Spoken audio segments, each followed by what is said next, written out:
shot, that'll be four. Ramiz, Raja judged that beautifully. Pakistan win the World Cup.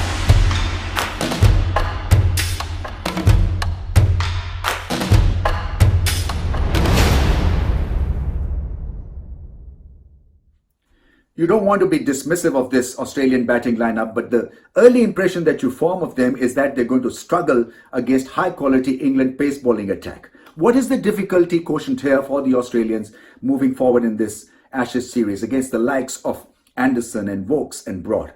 Now, Anderson is pretty unique with the new ball because when he propels the new ball in the air, it swings. And once it hits the deck, it catches the edge of the seam and moves the other way around. So an opener has got to deal with two sideways movement, which can never be easy. Still fit at 37, a potent force for England. What about Broad? Now, Broad is pretty tall, and that drop from 10 feet to ground zero can be difficult to judge. And on day one, he looked to bowl that fuller length, and batsmen found it tough to deal with.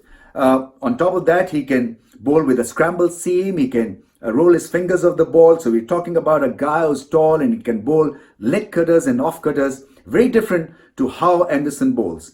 Then you've got Vokes, who's a captain's delight because he's a dutiful horse. He'll bowl at pace throughout the day. He'll provide you with a safety net because he's disciplined. And when asked to amp it up, he'll provide you with a fantastic wicket-taking option as well.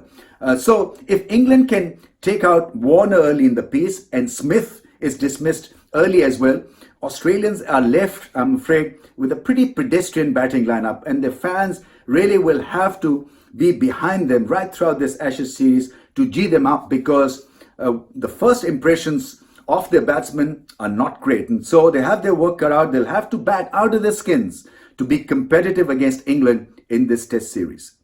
Fine shot, that'll be four. Ramiz, Raja judged that beautifully. Pakistan win the World Cup.